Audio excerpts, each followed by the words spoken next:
ആകാശവാണി. നമസ്കാരം. പ്രാദേശിക വാർത്തകൾ വായിക്കുന്നത് അരവിന്ദ്.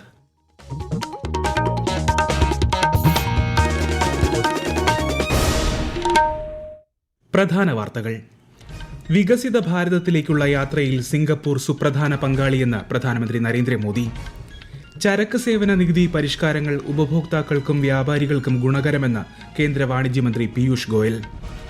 നികുതി പരിഷ്കരണത്തിലൂടെ സംസ്ഥാനങ്ങൾക്കുണ്ടാകുന്ന വരുമാന നഷ്ടം കേന്ദ്രം നികത്തണമെന്ന് ധനമന്ത്രി കെ എൻ ബാലഗോപാൽ.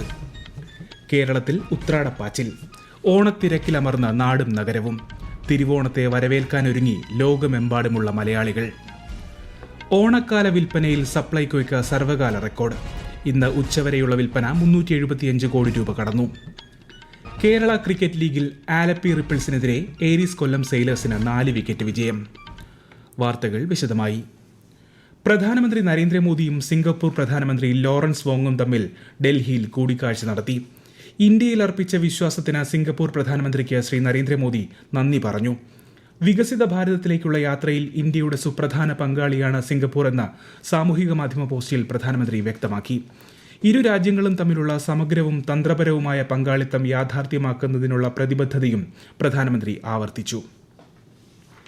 ദൈനംദിന ആവശ്യങ്ങൾക്കുള്ള സാധനങ്ങൾ, ഭക്ഷ്യോൽപ്പന്നങ്ങൾ തുടങ്ങിയവയുടെ നികുതി കുറയ്ക്കുന്നതിലൂടെ ഉപഭോക്താക്കൾക്ക് GST പരിഷ്കാരം വളരെയധികം നേട്ടമുണ്ടാക്കുമെന്ന് കേന്ദ്രമന്ത്രി പീയൂഷ് ഗോയൽ.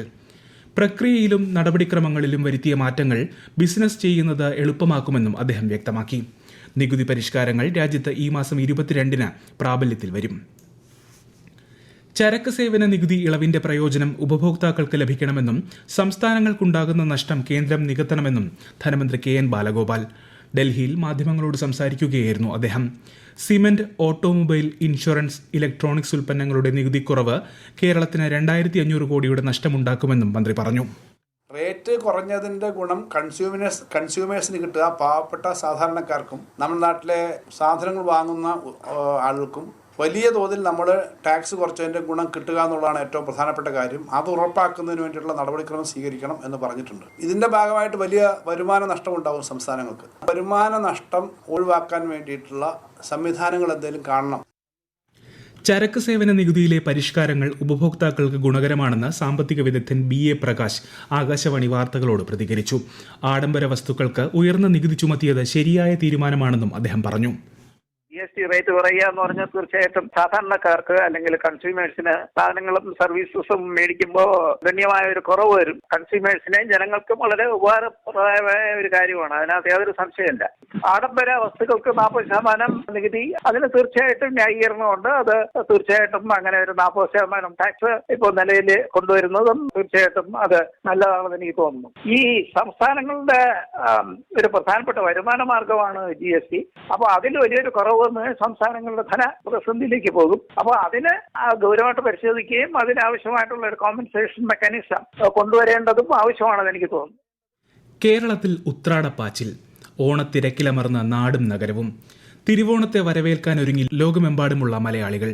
കടകളിലും വ്യാപാര സ്ഥാപനങ്ങളിലും വൻ ജനത്തിരക്കാണ് അനുഭവപ്പെടുന്നത്. സർക്കാർ സംവിധാനങ്ങൾ ഒരുക്കിയ ഓണം മേളകളിലും വിപണികളിലും വഴിയോര കച്ചവട കേന്ദ്രങ്ങളിലും തിരക്ക് വർദ്ധിക്കുകയാണ്. സർക്കാർ നേതൃത്വത്തിൽ ഇന്നലെ മുതൽ ആരംഭിച്ച ഓണാഘോഷവും ജനപങ്കാളിത്തം കൊണ്ട് ശ്രദ്ധേയമാവുകയാണ്. ഒരുമയുടെയും സമഭാവനയുടെയും സ്നേഹ സന്ദേശവുമായി നാളെ തിരുവോണം. കേരളീയ പാരമ്പര്യവും സംസ്കൃതിയും മാത്രമല്ല, പ്രകൃതിയുടെ ശുദ്ധാവസ്ഥയിലേക്ക് തിരികെ പോകാനും ഓണം നമ്മെ ഓർമ്മിപ്പിക്കുന്നു.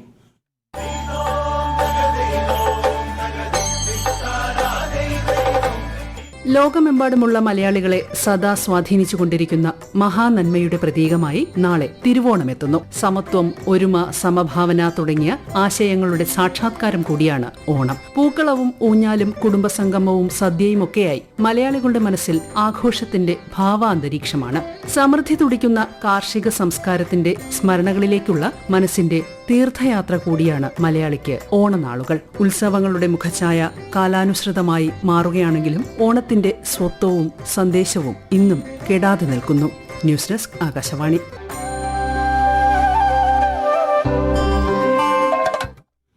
ലോകമെമ്പാടുമുള്ള മലയാളികൾക്ക് ഗവർണർ രാജേന്ദ്ര വിശ്വനാഥ് അർലേക്കർ ഓണാശംസകൾ നേർന്നു. സമത്വം, ഐക്യം, സമൃദ്ധി, ഒത്തൊരുമ എന്നിവയുടെ സന്ദേശം ലോകമെമ്പാടും പ്രചരിപ്പിക്കാമെന്നും അദ്ദേഹം ആശംസിച്ചു.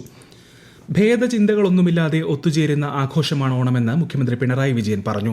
സമൃദ്ധിയും സമത്വവും സന്തോഷവും നിറഞ്ഞ കേരളമായിരിക്കണം നമ്മുടെ ലക്ഷ്യമെന്നും ആ ലക്ഷ്യത്തിലേക്കുള്ള യാത്രയിൽ ഓണം ഊർജ്ജവും പ്രചോദനവും പകരട്ടെയെന്നും മുഖ്യമന്ത്രി ആശംസിച്ചു.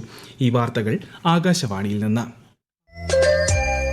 ആകാശവാണി വാർത്തകളും വാർത്താ അധിഷ്ഠിത പരിപാടികളും All India Radio News Thiruvananthapuram YouTube ചാനലിലും All India Radio News Thiruvananthapuram Facebook പേജിലും AIR News തിരുവനന്തപുരം ഇൻസ്റ്റഗ്രാം അക്കൌണ്ടിലും AIR News TVM X ഹാൻഡിലും ലഭ്യമാണ്. സർവകാല റെക്കോർഡുകൾ തിരുത്തി സപ്ലൈകോയുടെ ഓണവിൽപ്പന. ഉത്രാട ദിനമായ ഇന്ന് ഉച്ചവരെ 55.21 ലക്ഷം ഉപഭോക്താക്കൾ സപ്ലൈകോ സ്റ്റോറുകൾ സന്ദർശിച്ചു. ഇതോടെ ഓണക്കാല വിൽപ്പന 375 കോടി രൂപ കടന്നു. ഇതിൽ 175 കോടി രൂപ സബ്സിഡി സാധനങ്ങളുടെ വിൽപ്പനയിലൂടെയാണ് നേടിയത്. ക്ഷേമ സ്ഥാപനങ്ങളിലെ അന്തേവാസികൾക്കും മഞ്ഞ നിറത്തിലെ റേഷൻ കാർഡ് വിഭാഗത്തിനും സർക്കാർ നൽകുന്ന ഓണക്കിറ്റിന്റെ വിതരണം ഇന്ന് ഉച്ചയോടെ 90% പൂർത്തിയായി. കാസർഗോഡ് ജില്ലയിൽ പരപ്പ ആസ്പിരേഷൻ ബ്ലോക്ക് പരിധിയിൽ മസ്തിഷ്ക സംബന്ധമായ രോഗങ്ങൾക്കും പാർക്കിൻസൺസ്, അപസ്മാരം, ഡിമെൻഷ്യ തുടങ്ങിയ നാഡീ സംബന്ധമായ രോഗങ്ങൾക്കും ചികിത്സ നൽകുന്നതിനായി ബ്രെയിൻ ഹെൽത്ത് ഇനീഷ്യേറ്റീവ് ആരംഭിക്കുന്നു. കൂടുതൽ വിവരങ്ങളുമായി ആകാശവാണി കാസർഗോഡ് ജില്ലാ പ്രതിനിധി P. ജഗന്നിവാസൻ. രാജ്യത്തെ 12 ആസ്പിരേഷണൽ ജില്ലകളിലാണ് നിലവിൽ ഈ സൗകര്യം ലഭിക്കുന്നത്. കാസർഗോഡ് ജില്ലയിൽ 1 കോടി രൂപയുടെ പ്രപ്പോസൽ സമർപ്പിച്ചു. ആദ്യഘട്ടത്തിൽ 19 ലക്ഷം രൂപയാണ് നീതി ആയോഗ് അനുവദിച്ചത്. പദ്ധതിയുടെ അടുത്ത ഘട്ടത്തിൽ മെഡിക്കൽ ഓഫീസർമാർക്കും ആരോഗ്യവകുപ്പ് ജീവനക്കാർക്കും തെറാപ്പിസ്റ്റുകൾക്കും പരിശീലനം നൽകും. നാഡീരോഗങ്ങളുമായി ബന്ധപ്പെട്ട് കഷ്ടതകൾ അനുഭവിക്കുന്ന രോഗികൾക്ക് മികച്ച ജീവിത നിലവാരം ഉറപ്പാക്കുക എന്നതാണ് പദ്ധതിയുടെ ലക്ഷ്യം. കേരള ക്രിക്കറ്റ് ലീഗിൽ ആലപ്പി റിപ്പിൾസിനെതിരെ ഏരീസ് കൊല്ലം സെയിലേഴ്സിന് 4 വിക്കറ്റ് ജയം. ടോസ് നഷ്ടപ്പെട്ട് ആദ്യം ബാറ്റ് ചെയ്ത ആലപ്പി നിശ്ചിത ഓവറിൽ 9 വിക്കറ്റ് നഷ്ടത്തിൽ 137 റൺ നേടി. മറുപടി ബാറ്റിംഗിനിറങ്ങിയ കൊല്ലം 17 ഓവറിൽ 6 വിക്കറ്റ് നഷ്ടത്തിൽ ലക്ഷ്യം മറികടന്നു. കാലിക്കറ്റ് ഗ്ലോബ് സ്റ്റാർസും തൃശൂർ ടൈറ്റൻസും തമ്മിലുള്ള മത്സരം അല്പസമയത്തിനകം ആരംഭിക്കും. വനിതാ ക്രിക്കറ്റർമാർക്ക് പ്രൊഫഷണൽ വേദി ഒരുക്കുക എന്ന ലക്ഷ്യത്തോടെ ആരംഭിക്കുന്ന വനിതാ ക്രിക്കറ്റ് ലീഗിന്റെ ഔദ്യോഗിക പ്രഖ്യാപനവും പ്രദർശന മത്സരവും മറ്റന്നാൾ വൈകിട്ട് തിരുവനന്തപുരം കാര്യവട്ടം സ്റ്റേഡിയത്തിൽ നടക്കും. പ്രഖ്യാപന ചടങ്ങിന് ശേഷം ആരംഭിക്കുന്ന മത്സരത്തിൽ KCA ഏഞ്ചൽസും KCA ക്വീൻസും ഏറ്റുമുട്ടും. കേരള ക്രിക്കറ്റ് അസോസിയേഷനാണ് ലീഗ് സംഘടിപ്പിക്കുന്നത്.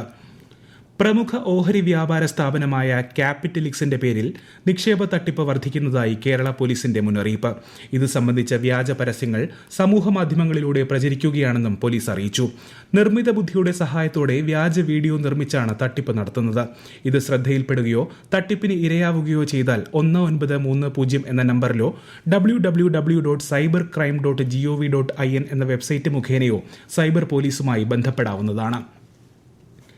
Retired forensic surgeon Shirley Vasu അന്തരിച്ചു. 68 വയസ്സായിരുന്നു. ഹൃദയാഘാതത്തെ തുടർന്ന് കോഴിക്കോട് മെഡിക്കൽ കോളേജിലായിരുന്നു അന്ത്യം. പ്രമാദമായ പല കേസുകളിലും പോസ്റ്റ്മോർട്ടങ്ങൾക്ക് നേതൃത്വം നൽകിയിട്ടുണ്ട്. NCC ക്യാമ്പുകളിൽ ശുചിത്വം കർശനമായി പാലിക്കണമെന്ന് ഗ്രൂപ്പ് കമാൻഡർ G. സുരേഷ് നിർദ്ദേശിച്ചു. ഒരു ക്യാമ്പിലേക്കുള്ള സന്ദർശനത്തിനിടെ വഴിയരികിൽ മാലിന്യം ഉപേക്ഷിച്ചത് ശ്രദ്ധയിൽപ്പെട്ടതിനെ തുടർന്നാണ് നിർദ്ദേശം. ഇതേ തുടർന്ന് മാലിന്യം നീക്കം ചെയ്തുവെന്നും ഭാവിയിൽ ഇത്തരം സംഭവങ്ങൾ ഉണ്ടാകാതിരിക്കണമെന്നും ഗ്രൂപ്പ് കമാൻഡർ വ്യക്തമാക്കി. ശബരിമലയിൽ ഇന്ന് നടന്ന ഉത്രാട സദ്യയിൽ 5000-ലേറെ പേർ പങ്കെടുത്തു. തിരുവോണ ദിനമായ നാളെ രാവിലെ 5-ന് നട തുറന്ന് പൂജകൾ ആരംഭിക്കും. നാളെ ദേവസ്വം ജീവനക്കാരുടെ വകയായും മറ്റന്നാൾ പോലീസ് ഉദ്യോഗസ്ഥരുടെ വകയായും ഓണസദ്യ ഉണ്ടാകും. പൂജകൾ പൂർത്തിയാക്കി ഈ മാസം 7-ന് വൈകിട്ട് 9-ന് നടയടയ്ക്കും. 2024 ബേപ്പൂർ വാട്ടർ ഫെസ്റ്റിന്റെ മാധ്യമ അവാർഡുകൾ പ്രഖ്യാപിച്ചു. ആകാശവാണി മികച്ച ശ്രാവ്യ മാധ്യമ വിഭാഗത്തിൽ പുരസ്കാരം സ്വന്തമാക്കി. മാതൃഭൂമിക്കാണ് സമഗ്ര കവറേജിനുള്ള പുരസ്കാരം. ദൃശ്യ മാധ്യമ വിഭാഗത്തിൽ പുരസ്കാരം 24 ന്യൂസിനാണ്. ചെന്നൈയിലെ ബ്രിട്ടീഷ് ഡെപ്യൂട്ടി ഹൈക്കമ്മീഷനിലെ deputy head of mission Shalini Medipalli മന്ത്രി GR അനിലുമായി കൂടിക്കാഴ്ച നടത്തി. കേരളത്തിലെ പൊതുവിതരണ രംഗം, സ്റ്റോറുകൾ, കിടപ്പ് രോഗികൾക്ക് റേഷൻ വിഹിതം നൽകുന്ന പദ്ധതി എന്നിവ കൂടിക്കാഴ്ചയിൽ വിശദീകരിച്ചെന്ന് മന്ത്രി അറിയിച്ചു. പ്രധാന വാർത്തകൾ വീണ്ടും. വികസിത ഭാരതത്തിലേക്കുള്ള യാത്രയിൽ സിംഗപ്പൂർ സുപ്രധാന പങ്കാളിയെന്ന് പ്രധാനമന്ത്രി നരേന്ദ്രമോദി. ചരക്ക് സേവന നികുതി പരിഷ്കാരങ്ങൾ ഉപഭോക്താക്കൾക്കും വ്യാപാരികൾക്കും ഗുണകരമെന്ന് കേന്ദ്ര വാണിജ്യമന്ത്രി പീയൂഷ് ഗോയൽ. നികുതി പരിഷ്കരണത്തിലൂടെ സംസ്ഥാനങ്ങൾക്കുണ്ടാകുന്ന വരുമാന നഷ്ടം കേന്ദ്രം നികത്തണമെന്ന് ധനമന്ത്രി KN ബാലഗോപാൽ. കേരളത്തിൽ ഉത്രാടപ്പാച്ചിൽ, ഓണത്തിരക്കിലമർന്ന നാടും നഗരവും. തിരുവോണത്തെ വരവേൽക്കാനൊരുങ്ങി ലോകമെമ്പാടുമുള്ള മലയാളികൾ. ഓണക്കാല വിൽപ്പനയിൽ സപ്ലൈകോയ്ക്ക് സർവകാല റെക്കോർഡ്. ഇന്ന് ഉച്ചവരെയുള്ള വിൽപ്പന 375 കോടി രൂപ കടന്നു. കേരള ക്രിക്കറ്റ് ലീഗിൽ ആലപ്പി റിപ്പിൾസിനെതിരെ ഏരീസ് കൊല്ലം സെയിലേഴ്സിന് 4 വിക്കറ്റ് വിജയം. പ്രാദേശിക വാർത്തകൾ കഴിഞ്ഞു. അടുത്ത വാർത്താ പ്രക്ഷേപണം രാത്രി 7:25-ന്.